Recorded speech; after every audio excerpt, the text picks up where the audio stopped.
Bismillahirrahmanirrahim. Alhamdulillahi rabbil alamin. Wa usalli wa sallimu ala ashrafil anbiya'i wal mursalin. Nabina wa habibina Muhammad ibn Abdillah wa ala alihi wa ashabihi wa man sara ala nahjihi ila yawmiddin wa ba'd. Allahu jalla wa ala falenderojm. Salavat dhe selamet tona mbi pejgamberin ton Muhammedin sallallahu alaihi wasallam, I dërgojmë mbi familjen e tij, mbi shokët e tij dhe mbi gjithë ata të cilët rrugën e këtij pejgamberi deri në ditën e gjykimit e pasojnë. Vëllezër, kjo është ligjërata e 93 në serinë e ligjëratave të cilat I mbajmë për jetën e pejgamberit Allahut alaihi salatu wasalam.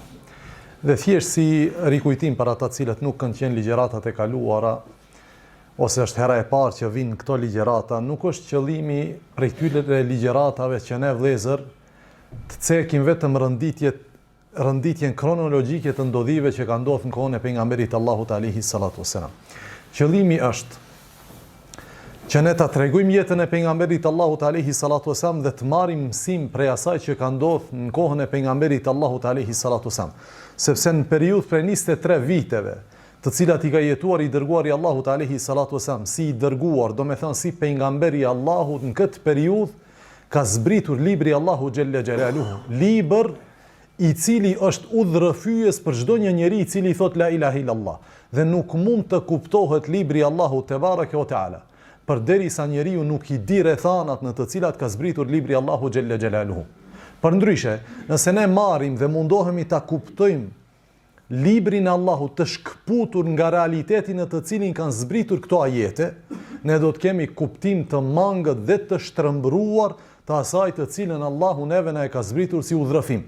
Kështu që ne e shpjegojmë siren, gjëgjësisht jetë shkrimin e pejgamberit Allahut alaihi salatu wasalam, për të kuptuar çfarë? Për të kuptuar Kur'anin, fjalën e Allahu xhelle xhelaluhu. Për këtë shkak shpjegon diçka prej sires, pastaj ja shton diçka tjetër dhe thon këtë vit ka zbrit ndalesa për këtë, në këtë vit ka zbrit urdhri për këtë e kështu me radhë. Gjëra të cilat ne jetojmë në jetën tonë. Ne falemi, ne agjerojmë, ne bëjmë haxh, ne kështu me radhë. Mirë, po këto gjërat kanë zbritur në librin e Allahu xhelle xhelaluhu. E përderisa nuk e kuptojmë dinamikën e jetës të cilën e kanë jetuar muslimanët, të që e kanë rrethuar pejgamberin Allahut alaihi salatu wasalam, kuptimi jon ndaj wahjit, shpalljes Allahu xhelle xhelaluhu do të jetë I mangët. Dhe ky është qëllimi pse ne flasim gjithë këto ligjërata. Kur ka mundësi që njeriu ta bëjë një mevlut dhe me një mevlut ta kryej të gjithë siren e pejgamberit Allahut alaihi salatu wasalam, por se nuk ka mundësi që t'ja japim hakun një përqindje të vogël. Nëse ne ndalemi me një ligjërat dhe shpjegojmë gjithë siren e pejgamberit Allahut alaihi salatu wasalam, sepse ne kemi për qëllim përpos që të kemi informata rreth asaj çfarë ka ndodhur, të kuptojmë realitetin në të cilin kanë zbritur këto ajete, udhërrëfim për ty, shërim për ty, drejtim I yt dhe kible jote dhe zemrës tënde drejt Allahu xhelle xhelaluhu. Për këtë shkak Allahu xhelle wa ala e përshkruan librin e tij si dritë, e përshkruan librin e tij si shërim, e përshkruan librin e tij si udhërrëfyes dhe udhëzim. Gjithë këto cilësi të librit Allahut nuk ka mundësi të kuptohen dhe nuk ka mundësi të merren me seriozitet derisa nuk I dim rrethanat në të cilat kanë zbritur këto ajete. Ka ndodhur diçka, ka zbrit ajet. Ka ndodhur diçka tjetër, ka zbrit ajet. Nuk ka ardhur libri Allahut për një ditë krejtve ja, këtu është halali, këtu është harami, kjo është ligji, praktikonja. Linuthabbita bihi fuadak. I thanë qafirat pejgamberit Allahut, pse Allahu as ka fuqi me zbrit librin kit për një herë. Allahu tha po ka mundësi, mirë po e zbresim pjesë linuthabbita bihi fuadak, që ky proces I ngadalshëm I zbritjes së librit të jetë procesi I forcimit të zemrës tënde në fenë Allahu xhelle xhelal. Përndryshe nuk e kishin bartur zemrat e besimtarve të gjithë këtë ligj të cilin do ta zbriste Allahu xhelle ala për një herë.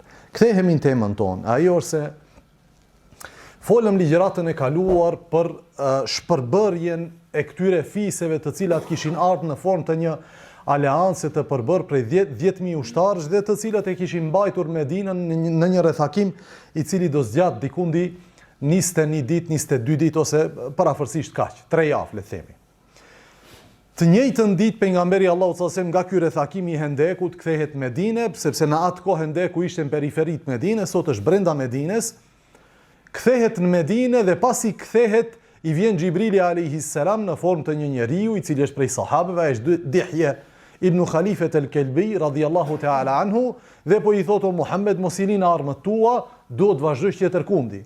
Edhe këtë të treguam se urdhon që të shkon drejt fisit Benu Quraidhate.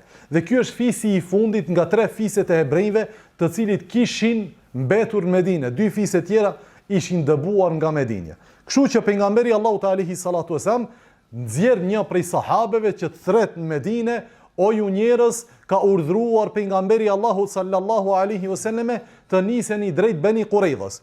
Mirë po thot i dërguari Allahut alayhi salatu wasalam, dhe mos ta fal askush prej jush ikindin vetëm se tek Beni Quraidha. Kështu që do të niset ushtria e pejgamberit Allahut alayhi salatu wasalam drejt Beni Quraidhës. E Beni Quraidha, sa për informat, nuk ishte qindra dhe 10 kilometre larg Medinës. Është në afërsitë, sot është në periferitë Medinës. Mirë po në atë kohë për dalë me ushtri merr pak kohë.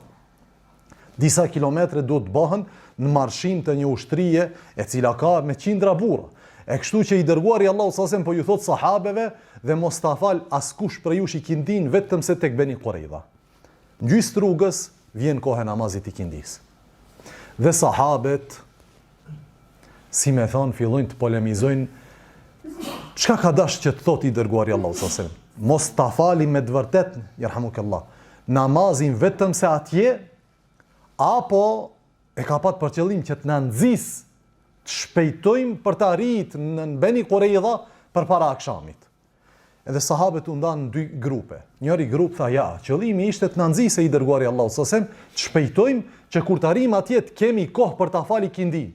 Të tjerët thanë ja. Urdhri është i qartë. Mos e fal askund ikindin vetëm se tek Beni Quraidha. Kështu që ata të parët e falën namazin aty. Ndërsa pjesa tjetër vazhduan dhe u iki koha e namazit të ikindis sepse perëndoi dielli dhe e falën ikindin pas perëndimit të diellit. Dhe erdhën e u gjikuan tek i dërguari Allahut sallallahu alaihi wasallam. E i thanoi dërguari Allahut, ne u përçam. Një grup tha kështu, e një tjetër tha kështu. Është e njëjta fjali, është i njëjti thënës, ai është pejgamberi Allahut sallallahu alaihi wasallam, por është kuptimi ai i cili i bani ata që njëri ta kupton ndryshe, ai tjetri ta kuptoi pak më ndryshe. Kështu që pejgamberi Allahut sallallahu alaihi wasallam nuk qortoi asnjërin palë as palën tjetër. Dhe më pas dietarët kanë polemizuar, kanë vazhduar të polemizojnë. Kush ka qenë në hak, kush ja ka qellu më shumë.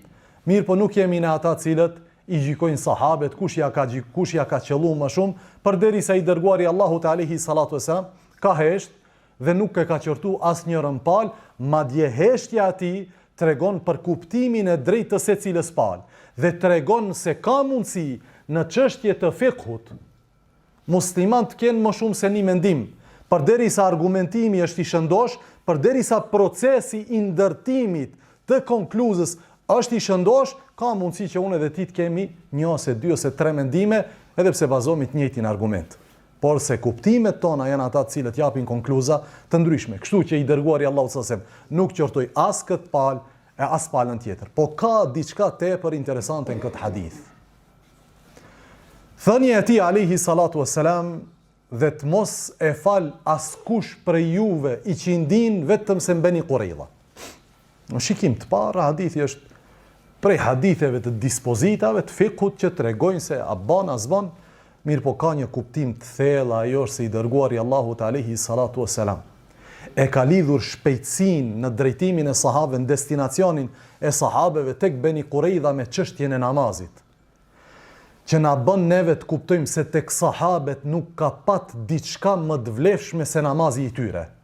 Andaj ju ka thonë mos t'ju ik namazi, ose mos ta falni namazin, cilin do kuptim, vetëm se tek Beni Quraidha me fjalë tjera.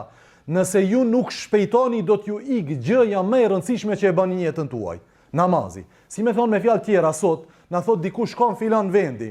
Mirë po në filan vendi është njeriu më autoritativ në dynja. Po nuk mritet deri në ora 5 shkojaj. Gjithë shpejtojnë për ta arrit. Gjithë shpejtojnë për ta taku. Për shkak se është tepër i rëndësishëm. E i dërguari Allahu sallallahu alaihi wasallam nuk ju tregon atyre qëllimet ushtarake, pse shkojmë, çka shkojmë, ja. Ju tregon gjën më të rëndësishme në zemrat e tyre. Ju jeni ushtar, ju jeni të shku tek armiku, megjithatë lini qëllimet taktike, strategjinë luftarake, nuk na intereson. na intereson ajo të cilën ti e madhron zemrën tënde. Ajo është namazi jot. Andaj pejgamberi Allahu sallallahu alaihi wasallam i përmendën sahabiu gjën më të dashur dhe më të vlefshme në zemrën e atij. Ajo është namazi.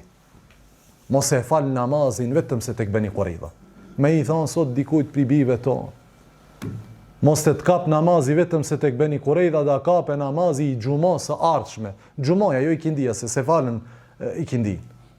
Xhumoja e ardhshme. Se ka ik 1, edhe 2, edhe 3, edhe 5, edhe 7, edhe 15, 25 namaze. Për një javë.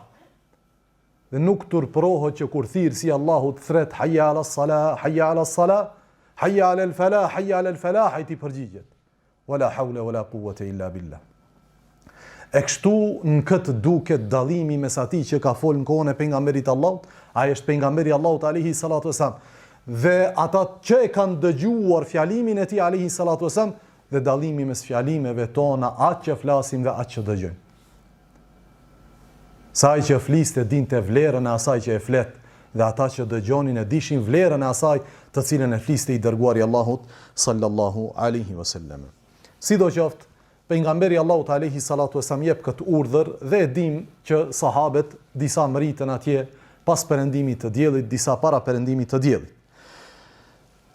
Ç'është e rëndësishme se i dërguari Allahut alayhi salatu wasallam e lëshon ushtrin që të niset përpara atij për shkak se ai duhet kryej disa gjëra brenda Medinës. Ka çështje të cilat duhet menaxhohen. Pejgamberi Allahu sallallahu alaihi wasallam ka munguar 3 javë nga Medinja. Kështu që të njëjtën ditë duhet niset diku tjetër.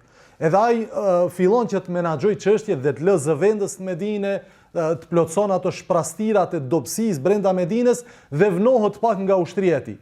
Në këtë periudhë i dërguari Allahu sallallahu alaihi wasallam vendos Abdullah ibn Umi Mektumin si zëvendës të tij në xhaminë e tij alayhi salatu wasalam, ja jep komandën e përgjithshme të ushtrisë Ali ibn Abi Talib radhiyallahu ta'ala anhu, e kështu që i dërguari Allahut alayhi salatu wasalam dal ngadalë me një grup të afërt të sahabeve nisët drejt Beni Qurayzës. Gjatë rrugës pyet pejgamberi Allahu sallallahu alaihi wasallam një nga fiset që janë kujshi të xhamisë së tij, mos keni pa dikë që është nisur përpara nesh në drejtim të Beni Qurayzës. Than po ja Rasulullah. E pam Dihya el-Kalbi, ai është sahabiu që e përmendëm pak më herët, në formën e së cilës vjen te Xhibrili alayhis salam. E pan Dihya el-Kalbi mbi një gomar dhe kishte vendosur mbi gomar një mëndafsh të bardhë, te ne i thon sfill. E kishte vendosur mëndafsh dhe mbi të kishte ipur Dihya. E tha Enesi radhiyallahu ta'ala anhu, sikur e shoh pluhrin e kordonit të Xhibrilit prapa tij. Unë shoh pluhën se çohet në sokakin e filan muhallës ose në sokakin e filan familjes, po nuk shoh askënd përpos Dihya el-Kalbi radhiyallahu ta'ala an, e që është Xhibrili në formën e tij alayhi salam. Kështu që thot është nisur Xhibrili alayhi salam me melaqe drejt Beni Qurayzës. Mirë po sahabët tjerë nuk i shohin melaqe tjera se si udhtojnë. Përpos se kryesori të melaqeve, a është për të forcuar zemrat e sahabeve, se drejtimi ku jeni nisur ju, mund të jetë tash për ju i lodhshëm, shqetësues, diçka cilën nuk e doni sot ta bani, po kur niset Xhibrili përpara, kush do ta pasoj? Vetëm se besimtarët më të mirë. Andaj besimtarët nisën pas Xhibrilit alayhis salam dhe shkojnë drejt Beni Qurayzës. Me të arrit tek Beni Qurayza, pejgamberi Allahut alayhi salatu wassalam, si kur afrohet tek murret e kështjellave të Beni Qurayzës dhe thirr një thirrje e cila nuk është tipike për pejgamberin Allahut alayhi salatu wasalam. Ajo që tregon se nuk është tipike është forma e transmetimit të këtij hadithi dhe përgjigjja e hebrejve prapa murreve. Andaj thiri i dërguari Allahut alayhi salatu wasalam, o ju vëllezër të majmunëve dhe derrave. Dhe kjo nuk është tipike për pejgamberin Allahut sallallahu alaihi wasallam. Dhe erdhi përgjigja nga ana tjetër e murit e i than, ja Ebel Qasim, ata e thrasin tash me fjalë të buta. Ja Ebel Qasim, nuk ishe ti as xahil e as fyes.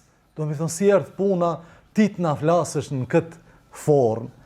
E kjo formë, ky narrativi pejgamberit Allahut alayhi salatu wassalam tregon hidhrimin e tij alayhi salatu wassalam për tradhtin që e ka bë Beni Qurayza, kur Medinja ishte në rrethakim, ata shkuan dhe tradhtun Medinën me armiq që e kishin vendosur Medinën në rrethakim me 10.000 ushtar. Kështu që u banën pjesë aleatëve që kishin ardhur nga jashtë dhe me këtë e thyen marrëveshjen dhe e thyen këtë, do me thonë, unitet që ekzistonte brenda qytetit të pejgamberit Allahut alayhi salatu wasalam. Dhe vetë mënyra se si u drejtohet i dërguari Allahut alayhi salatu wasalam tregon që trajtimi i tyre do të jetë i veçantë.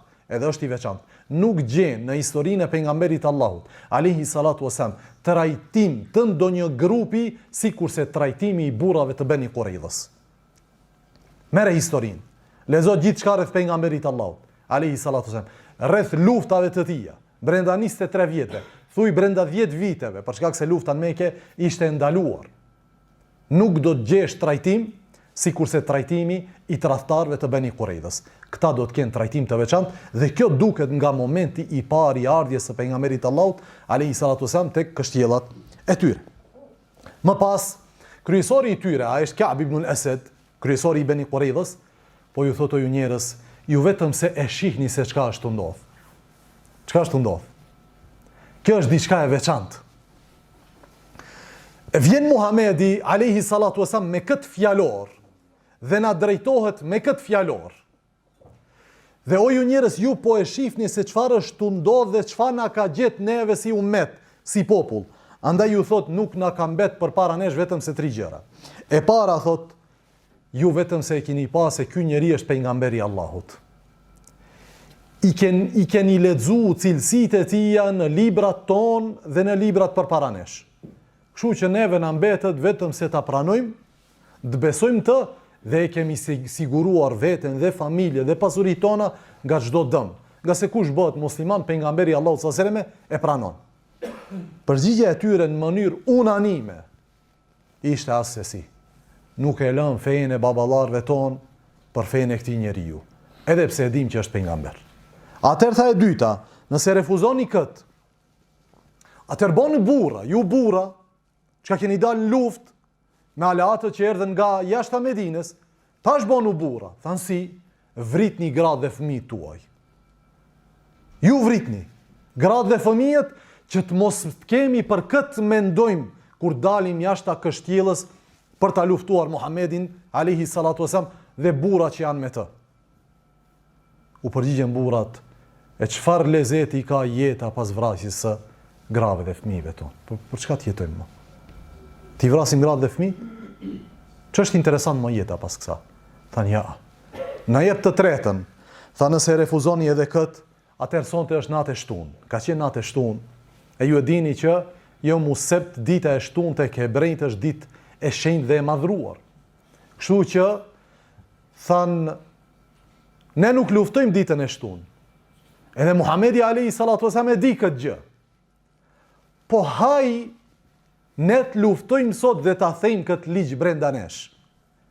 Që t'i kapim surprizë dhe në flagrancë Muhamedin alayhi salatu wasallam dhe ushtarët e tij. Kuptohet, refuzuan edhe këtë gjë. Atëherë tha Ka'b ibn al-Asad, nuk kam pa popull më pak të vendos se sa populli im. Njerëz cilët nuk marrin vendim për kur gjë. Edhe me të vërtet, nëse lexojsh historinë e këtyre njerëzve, do t'i gjesh ata gjithmonë të lëkundshëm dhe dyshim në atë që e bëjnë. Nuk binden lehtë, nuk vendosin lehtë, gjithçka me vështirësi dhe anojnë gjithmonë ka gjëjat më të lehta dhe anojnë gjithmonë ka tradhtia. Kështu që Ka'b ibn al-Asad dërgon një njeri tek i dërguari Allahut sallallahu alaihi wasallam me kërkesë. Sepse vendoset rrethimi dhe shtrëngohet rrethimi. Kërkesa ishte të na trajtoni neve sikur se i keni trajtuar 2 fiset e para të hebrejve. Benu Nadhir dhe Benu Qainuqa. Ato 2 fiset e para u dëbuan, nuk u vra prej tyre askush. Na trajtoni neve si ata, na jep armatimin ton që mund ta bartim dhe pasurinë që mund ta marrim me vete. Tha i dërguari Allahu sallallahu alaihi wasallam, asesi. Ja. Ju nuk jeni si ata. Se tradhtia juaj nuk është si tradhtia e tyre. Tha nëse nuk na jep armatimi dhe pasurinë, na lë që vetëm të shkojmë, të marrim vetëm teshat tonë dhe çka kemi në shtëpi dhe të dalim nga Medinja. Tha pejgamberi Allahu sallallahu alaihi wasallam, asesi. Ju do trajtoni në mënyrë të veçantë. Kështu që në gjatë negociatave ata kërkojnë nga i dërguari Allahut alayhi salatu wassalam që ta dërgon njën nga fisi el-Aus. A është Ebu Lubabete ibn Abdil Mundhir. I thonë Muhammed alayhi salatu wasalam, na dërgon një nga aleatët tonë të Medines. Me ata ta konsultojmë çështjen dhe diskutojmë kush problemi. Tha pejgamberi Allahu sallallahu alaihi wasallam, "Kë doni?" Thanë Ebu Lubaben. E dërgon pejgamberi Allahu sallallahu alaihi wasallam Ebu Lubaben dhe me të hy Ebu Lubabi në kështjellën e tyre, dalin burrat e tyre dhe dalin fëmijët dhe gra duke qarë. Ebu Lubabes sikur i vjen keq për ata. E i sheh ata në këtë gjendje të rrethakuar, e i thonë, o Ebu Lubabe, cili është vendimi i Muhamedit alayhi salatu wassalam? Edhe a duhet ta pranojmë? Ebu Lubabi thot, po duhet ta pranoni. Duhet ta pranoni gjykimin e tij. Ama tregon me isharet, me gisht ka qafa e tij. Do me thonë ju do të vriteni. E sikur kjo alarmon fisin. Ebu Lubabi thot, e kuptova që e kam tradhtu pejgamberin Allahu sallallahu alaihi wasallam. Unë nuk kam ardhur këtu t'ju jap informata atyre se çfarë është marr vendim për ata, çka duhet me bë. Thot vetëm kam tregu me isharet ka qafa e ime për t'ju bë me dije atyne që vendimi për ju ndoshta është vrasje. E thot u alarmu situata dhe Ebu Lubabi e kupton që kjo është tradhti. Ti tash vjen nga njëri tabor, shkon tek tabori tjetër, ata të dhimbsen gjendjen që ishe, megjithatë nuk lejo që të bartish informata, sepse lufta vazhdon mes tyne. Ato janë në kështjell, këto i gjujnë ndonjëherë me shigjet, këto ndonjëherë gjuajnë me ujë vale, me katrone, me gurës, e ku ta di unë. Kjo mes luftës bëhen negociatat. E kështu që Ebu Lubabet e thot shkova tek xhamia pejgamberit Allahut alayhi salatu wasalam. Dhe e lidha veten time për një shtyllë prej shtyllave të xhamisë. E shtyllat e xhamisë pejgamberit sallallahu alaihi wasallam prej çka ishin? Prej trungjeve të palmave, po. E lidh veten e tij për trungun e një palme që është shtyllë prej shtyllave të xhamisë dhe kjo shtyllë sot e kësaj dite ekziston në xhaminë e pejgamberit Allahu sallallahu alaihi wasallam. Kur shkosh në Medinë dhe kur shkosh në Raudha, ti farish 2 rekate në pjesën e cila ka qenë pjesë e xhamisë pejgamberit sallallahu alaihi wasallam, ka disa prej shtyllave kanë emra. Dhe një prej këtyre shtyllave është ç'kjo shtyllë? E ka emrin Istiwanatu Teube, shtylla e Teubes. Nga se për këtë shtyllë është lidh Ebu Lubabe ibn Abdul Mundhir radhiyallahu ta'ala anhu. Thot Ebu Lubabete, nuk e takova pejgamberin Allahu sallallahu alaihi wasallam, vetëm se lidha veten time për këtë shtyllë dhe e dija që e kam tradhtuar pejgamberin Allahu sallallahu alaihi wasallam. Kështu që kur vjen te koha e namazit, pejgamberi sallallahu alaihi wasallam ka qenë në xhami? Ku ishte? Po. Kilometër larg Medinës. Kush është imami? Abdullah ibn Umi Mektumi, radhiyallahu ta'ala, muezini i xhamis, ishte imam. Kështu që Ebu Lubabet e lidh veten e tij për xhamie për 6 ditë me radhë. Vjen gruaja e tij, e liron për namaz, falet, pastaj e lidh për s'dytje. Dhe kjo është ndoshta forma e parë e institucionit të burgut në Islam. Mirë po burgu nuk ka qenë me një zinxane të errët ku e zhvesh njeriu nga gjithçka njerëzore. Burgu ku ka qenë? Në xhami, në fabrikën e njerëzve. Aty ku prodhohen burrat, aty ku shtohet imani, aty ku përmendet Allahu, aty ku njeriu mund të pendohet. Jo mshile mes 4 mureve dhe linet kalbët 20 vjet aty njeriu. Kështu që institucioni i burgut në Islam ka ardhur nga xhamia e pejgamberit Allahut sallallahu alaihi wasallam. Kështu që Ebu Lubabet shkon në xhami e sikur ka dro që të takohet me pejgamberin Allahut alaihi salatu wasallam. Vjen lajmi tek i dërguari Allahut sallallahu alaihi wasallam. Dhe i tregojnë çfarë ka bëu Ebu Lubabet. E tha pejgamberi Allahut sallallahu alaihi wasallam, pasha Allahun të kishte ardhur tek unë e kisha lutë Allahun që Allahu t'ja fal. Por ama, tashma ai e ka lajmëru, e ka shfaq çfarë ka bë. Dhe don që të shkojmë meselja në këtë formë, atëri ja lëm dorë të Allahut derisa Allahu të zbres për të vendim. Derisa Allahu të zbres për të ajet të cilin ti do ta lexosh namazin tënd. Apo, nëse njeriu nuk e lexon këtë pjesë të sirës, nuk e dim se ka zbrit ky ajet. E kështu që Ebu Lubabet e rrin këtë gjendje 6 ose 7 ditë, në transmetim më shumë se kaq. Derisa Allahu Gjelle Gjelaluhu zbret ajete për Ebu Lubaben. Thot Allahu, ja ejuhalladhina amenu, o ju të cilët keni iman. Këtu për qëllim ka Ebu Lubaben, por edhe ne. Ja ejuhalladhina amenu, la të khunu Allahe var rasule, wa të khunu amanatikum wa entum ta'lemun. O ju që keni iman, mos e tradhtoni Allahun, të dërguarin tuaj dhe amanetet tua. Sepse tradhtia ndaj amanetit që e ke ti është tradhtia ndaj Allahut dhe pejgamberit Allahut. Cili ishte amaneti e Ebu Lubabes? Konsultimi me taborin tjetër duke mos dhënë informata. Ky është amanet. Ti di informata se je pjesë e jona, po armiku nuk i din. Dhe në momentin që ti tregon më shumë se sa që duhet, ti ke tradhtuar amanetin tënd. Dhe tradhtia ndaj amanetit tënd është tradhtia ndaj Allahut dhe dërguarit të tij sallallahu alaihi wasallam. Sot ne ju këtu jemi, plot prej nesh janë prind. Dhe kanë në amanet të tyre fëmijët e tyre. Dhe tradhtia ndaj amanetit të fëmijës është tradhtia ndaj Allahut dhe dërguarit të tij sallallahu alaihi wasallam. E ushqejmë me ushqimet më të mira, i blejmë teshat më të mira, ja bëjmë vendbanimin më të mirë, po e tradhtojmë në çështjen për të cilën është krijuar fëmia. Asnjëherë nuk ja përmendim ibadetin, asnjëherë nuk ja përmendim përgjegjësinë dhe vlerën që e ka ai si njeri në këtë dynjë. Asnjëherë nuk i tregojmë që o fëmia im, o biri im, o vajza ime, Allahu të ka krijuar në formë të ndershme. Walaqad karramna bani Adama, ne e kemi krijuar dhe nderuar të birin e Ademit. E ky krijim o vëlla vjen me përgjegjësi, sepse çdo benefit vjen me përgjegjësi. Allahu Gjelle Gjelaluhu neve na mëson që të jemi të përgjegjshëm në amanetin ton ndaj fëmijëve ton. Përndryshe e kemi tradhtuar Allahun dhe dërguarin e tij sallallahu alaihi wasallam. Andaj Allahu zbriti për Ebu Lubaben dhe për mu dhe për ty, ja ejuhalladhina amanu la takhunu Allaha war rasula wa takhunu amanatikum wa antum ta'lamun. Mos i tradhtoni Allahun, të dërguarin e tij dhe amanetet tua duke e ditë këtë gjë. Ti e ndjen veten tuaj. Kur ka thënë Ebu Lubabja kështu, e ka kuptuar në moment që unë e kam tradhtuar dërguarin e Allahut alayhi sallam. Edhe ne shpesh kur bëjmë do gjunahe dhe thejmë do amanete, e dim brendësinë e vetes tonë që e kemi tradhtuar Allahun dhe dërguarin e tij sallallahu alaihi wasallam. Po nuk e kena këtë stup, këtë shtyll të xhamisë pejgamberit Allahut alayhi salatu wasallam.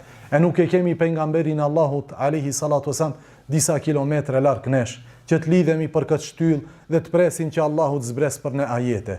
Po kemi një shembull përpara nesh, shembullin e Ebu Lubabes radhiyallahu ta'ala anhu, derisa Allahu Gjelle Gjelaluhu zbriti për të ajet që tregon se Ebu Lubabja është i falur ose afër faljes. Tha Allahu, wa akharuna i'tarafu bi dhunubihim khalatu amalan salihan wa akhara sayyi'a. Dhe të tjerë, të cilët i'tarafu bi dhunubihim, të cilët i treguan gjunahet e tyre, i pranuan, thanu Allah, kemi gabuar. Kjo është kushti i parë, që njeriu ta pranon që ka bë gjunah ndaj Allahut. Jo tregot krye lart dhe arrogant ndaj Zotit të tij Gjelle Gjelaluhu, duke thonë, ndoshta kam gabu. Jo ndoshta, pranoj gabimin tënd, sepse Allahu e don atë i cili është 100% i sinqert me Allahun. Thot dhe të tjerë të cilët i pranuan gabimet e tyre dhe përzihen gabimet ose veprat e mira me të tjera të cilat nuk janë shumë të mira. Asa Allahu an yatuba alejhim, ndoshta Allahu afal atyre, inna Allaha ghafurur rahim, sepse Allahu me të vërtetë është falës dhe është i mëshirshëm Gjelle Gjelaluhu.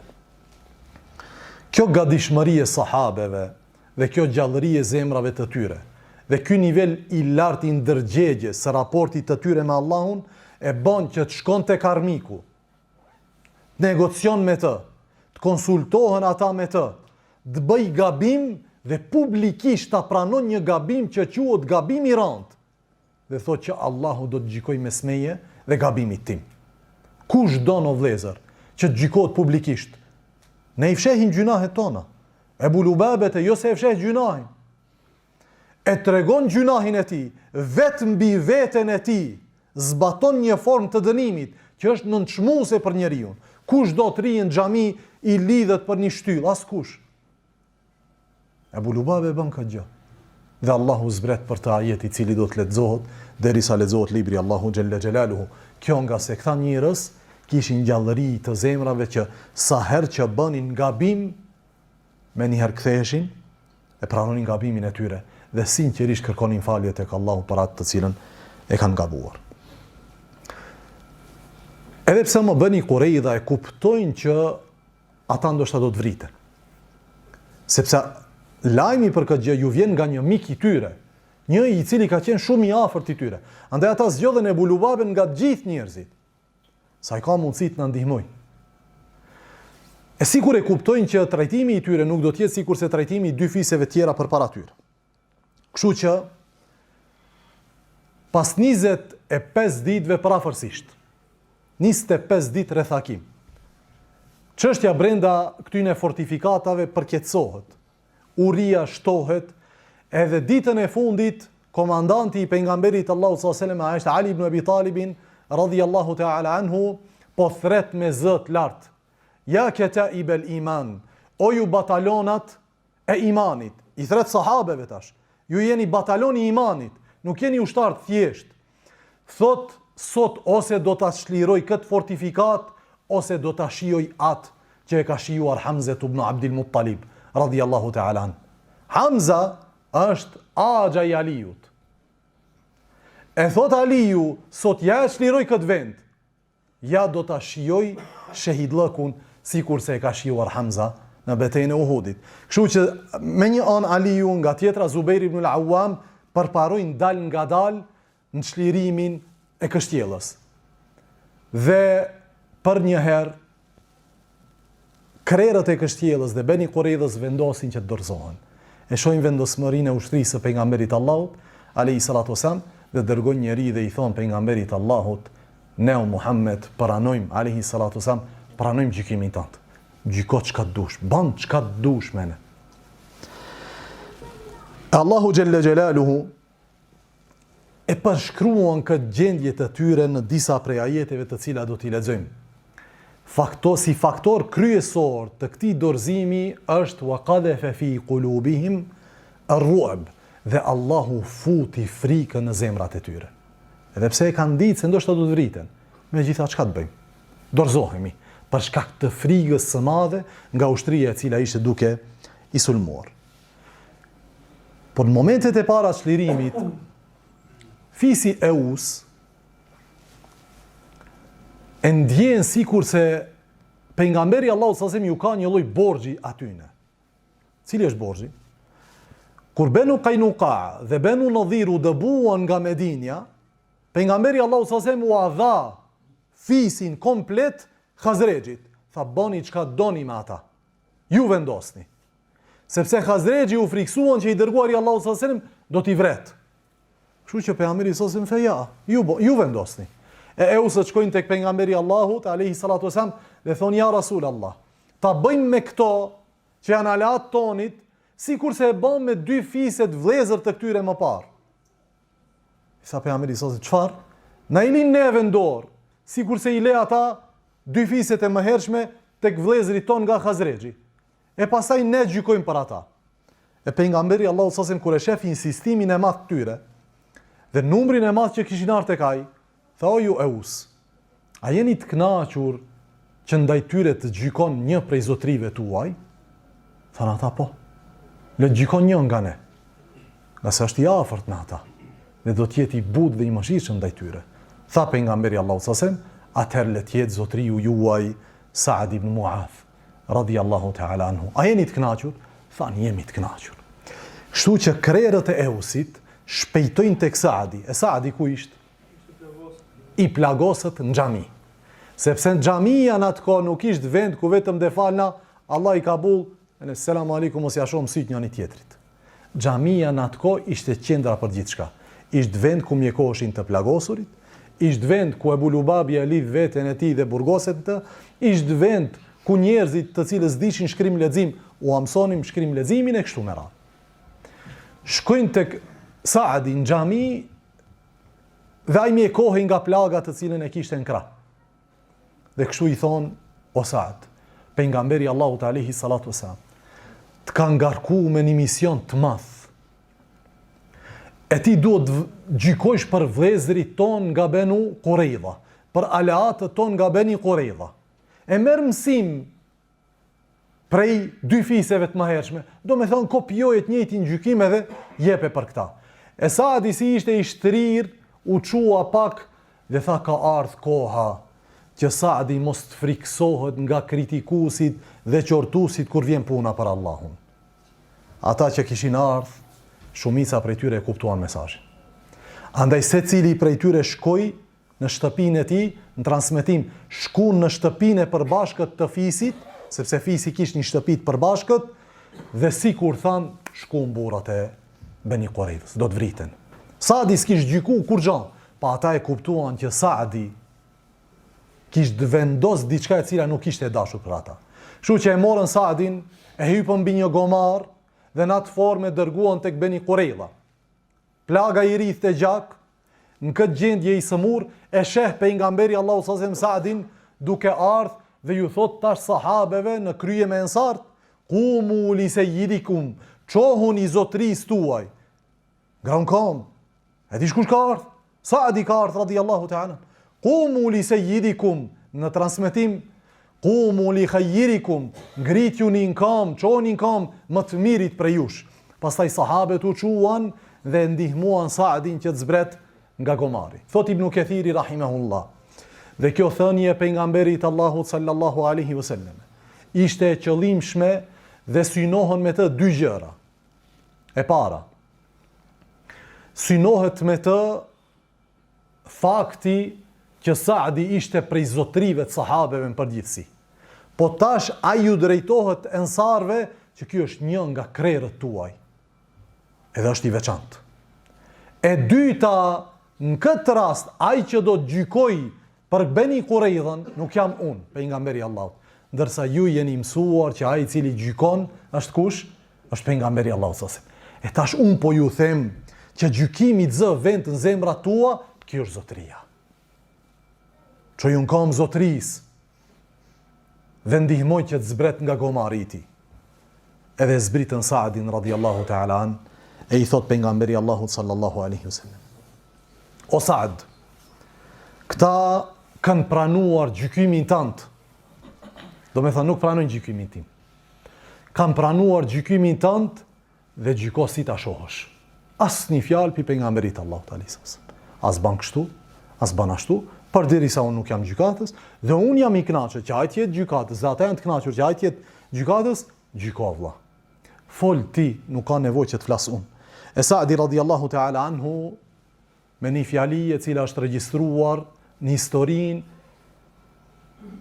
e Islamit dhe në librat e hadithit të pejgamberit Allahut sallallahu alaihi wasallam. Fjali e cila në atë kohë kishte shumë pesh, por kur analizojmë sot sikur me pat më shumë pesh. Fjali të cilën askush ose gati se askush nga fisi i Saadit nuk e përkrahte Saadin që ta thot. Por Saadi e tha. Tha, ja Rasulallah, unë gjykoj që të vriten luftëtarët e tyre, ata cilët kanë armatim dhe kanë mundësi që të bartin armatim, të vriten të gjithë, të merret pasuria e tyre dhe gratë dhe fëmijët e tyre të robërohen dhe tokat e tyre t'i marrin muslimat. Shumë e rëndë. Apo? Mirë po, kjo gjendje e rëndë në rrethanat të cilat ne jemi tu fol nuk duket kur gjë. Sa e dini çka bën njerëzit? Njerëzit kur ju jepet mundësia për tu hakmar, bëhen Hitlera.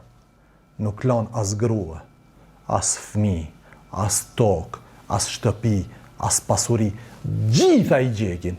Merë për shembull çdo luftë përpos luftrave të pejgamberit Allahut alaihi wasallam. Dhe do ta gjesh egërsinë dhe çnjerëzillëkun e njerëzve. Do ta gjesh kafshën tek njerëzit. Po Saadi tha ja. Do të vriten vetëm ata cilët kanë mundësi të bartin armë. Burrat e tyre. Ata që na kanë luftu dhe na kanë tradhtu duke qenë në rrethakim 24 net, 22 nat. Tha pejgamberi Allahu sallallahu alaihi wasallam: O Saad, ke gjykuar me gjykimin e Allahut mbi 7 kat qej. Kaq, pik. Kisha gjykuar unë, ky kishte qenë gjykimi. Po ke gjykuar ty dhe ata ty të zgjodhen dhe unë zgjodha. Kështu që Saadi radhiyallahu ta'ala anhu e bën këtë gjykim, edhe pse njerëzit përreth tij nuk ishin të kënaqur me këtë gjykim fillimisht. Mirë po kur i dëgjuan fjalët e pejgamberit Allahut alayhi salatu wasalam, dhe se ky është gjykimi që Allahu pret prej nesh për këta njerëz, atëherë sahabeve ju hap gjoksi ndaj gjykimit të Saadit radhiyallahu ta'ala anhu. Dhe kështu filloi prej këtyne burrave u dajtën burrat prej grash dhe fëmijëve dhe u hoqën anash 400 burra. 400 burra, nuk jena të folë për 3-4 vete, jena të folë për një fis të madh. U hoqën anash 400 burra dhe të gjithë burrat e Beni Qurejdhës u vranë. Përpos një ose dy, të cilët nuk kishin marrë pjesë në tradhtim pin fillim, madje njëri prej tyre në natën që çlirohet kjo kështjella, shkon tek xhamia e pejgamberit Allahu sallallahu alaihi wasallam dhe Muhammed bin Mesleme, i cili ishte roje tek dera e kështjellës, e njeh se kush është. Thotë, e din kush jam? Thotë, po e di kush je. Thotë, filani i biri filanit. Thotë, ti nuk je prej tradhtarëve, ti nuk e ke tradhtuar Medinën asnjëherë. Vazhdo, ec. Shkon në xhaminë e pejgamberit sallallahu alaihi wasallam dhe kjo është hera e fundit që është pa ky njeri. Tha pejgamberi Allahu sallallahu alaihi wasallam, dikant e run besa. Dikant e run besa që e ka dhënë. Nuk tradhton. Edhe pse nëse i gjithë populli i tij tradhton. Allahu e don besnikun, edhe nëse është vet. Edhe nëse është hebrej, Allahu don që njeriu ta bart besën e tij. Kështu që del ky njeri, shkon në xhami atë natë dhe nuk shihet më pas saj asnjëherë. Kështu që shpëton. Sidoqoftë, në mesin e atyre burrave kish njerëz të cilët e kishin pranuar Islamin. Dhe këto pejgamberi Allahu sallallahu alaihi wasallam asnjë prej tyre nuk vret. Kështu që bëhet një grup prej tyre 400 të cilët nuk vriten. Të tjerët të gjithë vriten. Dhe në mesin e atyre të cilët do të vriten, do të jetë një burr i madh, nga hebrejt, mirë po jo nga fisi i Banu Nadhirit. Huyej ibn al-Akhtab, përndryshe babgjishi i pejgamberit Allahut alayhi salatu wassalam, baba i Safijes. Ky nuk është i Banu Nadhirit. Ky ishte nga dy fise të tjerë dhe e kemi përmend këtë, sepse ky ishte dëbuar nga Medinja, ishte stacionuar në Khajber dhe ky është ai i cili do të orkestron luftën e Hendekut. Ky do të nxis Qurayshët, ky do të nxis Gatafanin dhe ky do të nxis fise të tjera. Ai do të jetë ai që do të orkestron gjithçka.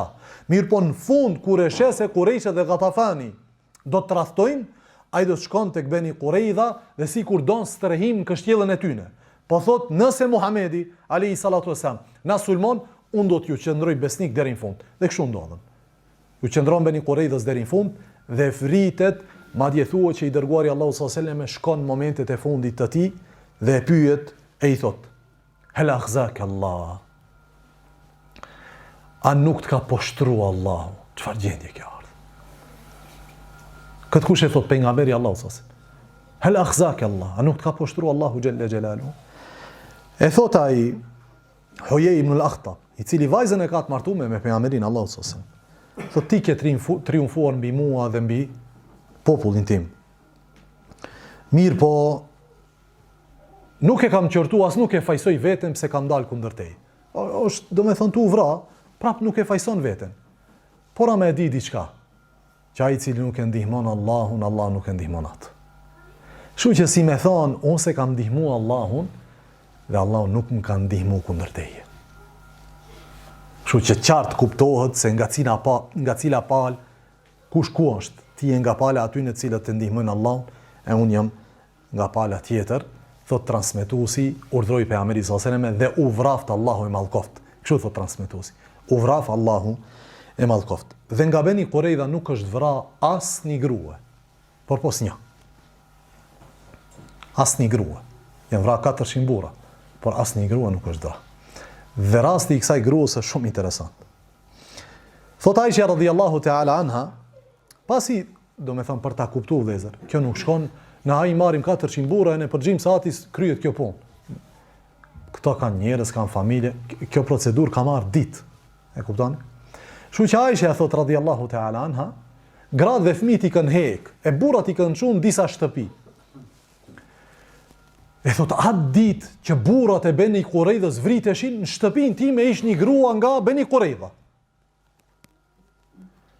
E do të qeshte si kur nuk ndodhen kur gjo, atë gjithë e din se a gjeo shtu ndodh tragedi. Jon të uvra burr. Kjo thot qeshën, luan, folën, për një herë thot duke biseduar në shtëpinë e pejgamberit Allahut alayhi salatu wassalam, po dëgjoj dikën tu thon, a e ka pa dikush filanën e bijën e filanit? Ajo tha, wallahi unë jam. Kjo po thot, wallahi unë jam. Ai i thash mirë për ty, po çka ke bën ty që si më thon policia po të kërkon? Ushtarët janë të lyp. Tha jo, pasha Allahun edhe mu do të më vrasi. Kjo e thot këtë fjalë duke ditë se gratë dhe fëmijët nuk vriten. Tamam, nuk vriten gratë dhe fëmijët. Aisha tha, po, çka je tu thon? Pse do të vritesh? Tha, do të vriten për një punë që e kanë bë. Aisha thot, nuk kaluan disa çaste, erdhën dhe e morën dhe e kishin vrarë. Çfarë ka bë kjo? Kjo është vrasësja e një prej sahabeve në rrethakimin e Beni Quraidhës, Khallat ibn Suwaid, radhiyallahu ta'ala an, të cilit kjo grua ja hedh një gur mulliri. Gur në formë trethit, ja hedh prej lart dhe e vret. Ja çan kokën dhe vdes ky sahabja, kështu që vritet për vrasje. Vritet për vrasje. Kështu që nuk dihet që është vrarë ndonjë grua prej grave të Beni Quraidhës përpose kjo gruaja. Po dëgjonja këtë thënie të Aishës, e cila shumë e çuditshme. Thot Aisha radhiyallahu ta'ala anha, pasha Allahu, nuk e harroj çudinë time nga qetësia e shpirtit të saj dhe nga qeshurit e shumt, edhe pse e dinte se do të vritej. Më ka çudit domethënë. E dinte se do të vritej, vazhdonte të qeshe edhe të fole sikur nuk ndodhen kurrë. E ka njerëz çuditshëm apo?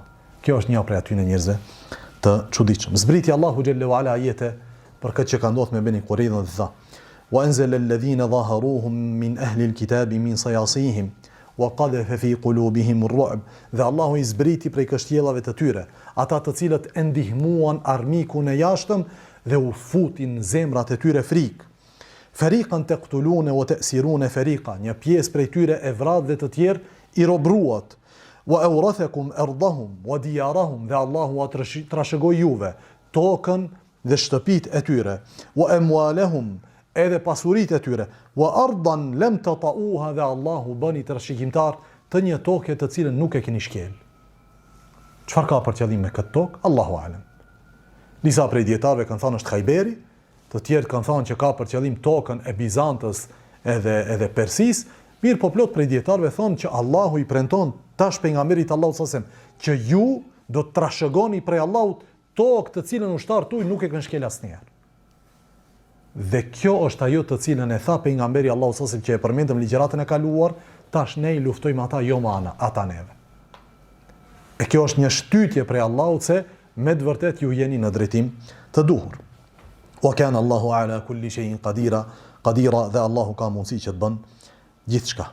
Dhe me të vërtet nëse analizojmë çdo luftë deri në betejën e Beni Quraidhës do të gjejmë kështu, që ekzistonte një trekëndësh.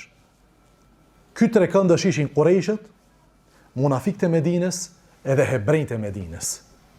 Dhe dëmi më i madh që me cilin dëmtohej Medinja ishin këto dy palët e Medinës, munafikët edhe hebrejtë. Po tashmë hebrejtë nuk kishin prezencë politike, ekonomike dhe ushtarake në Medinë. A kishtin jahudin në Medinë më? Jahudit në Medinë si grupacion politik dhe ekonomik, po, nuk ekzistonin, ama si individ po. A nuk e dini hadithin e Enesit radhiyallahu ta'ala an, që tha Enesi, pejgamberi Allahu sallallahu alaihi wasallam me vitin që vdiq, mori 30 thas elb, prej kujt? Për një jahudije të Medinës. Për kipi ka artpihana. Kështu që kjo është një argument tjetër që i dërguari Allahu sallallahu alaihi wasallam nuk e ka trajtuar Beni Quraidhën si e ka trajtuar se kanë qenë jahudi. E kuptoni?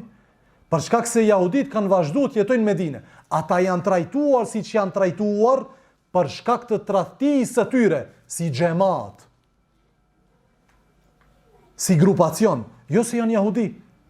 Se kisht një fis, kisht i dyti, kisht i treti, dhe kisht individ dhe familje jahudi që vazhduan të jetojnë në Medinë dhe pas dëbimit të Beni Quraidhës në Medinë. Argumenti është se pejgamberi sallallahu alajhi wasallam vdiq, edhe parzmorja e tij ishte garanci për borxhin që e kish marrë prej kujt? Prej jehudis. Vazhduan të jetojnë dhe të bëjnë allëzhveresh, shesin, blejnë me muslimanët e kështu me radhë. Kështu që, po ky trekëndësh politiko-ushtara, kjo aleancë u zhduk më. Dhe nga ky moment, nga lufta e Beni Quraidhës dhe para asaj Hendekut, ma muslimanët nuk do të jenë në mbrojtje, ata do të jenë të cilët do të sulmojnë pjesët tjera të trekëndshit, gjithësisht munafikët, edhe Qurejshet me gjithë alatët e tyre deri në çlirimin e Mekës. Tham që në këtë betejë u vran vetëm 2 prej muslimanëve. Khalad ibn Suwaidin, të cilin e pat vrarë ajo grua që e përmendëm më herët, dhe u vra vllau i Ukasha ibn Mihsan radhiyallahu ta'ala an. Ukasha e keni dëgju. Kush është Ukasha? Ukasha e kena përmend ai me shamin e kuçe. Betejën e Bedrit edhe të Uhudit. Betejën e Uhudit gjithsesi. Vllau Ukashës është Ebu Sinan ibn Muhsan, radhiyallahu ta'ala an, do të vritet në këtë betejë, edhe do të jetë shahidi i dytë prej 2 shahidave të cilat janë vrarë në këtë betejë. Vazhdojmë ligjëratën e ardhshme me historinë, me plotësimin e historisë të Sa'd ibn Mu'adhit dhe përfundimin e tij nga kjo dynja dhe daljen e tij në ahiret. Wa akhiru da'wana anil hamdulillahi rabbil alamin.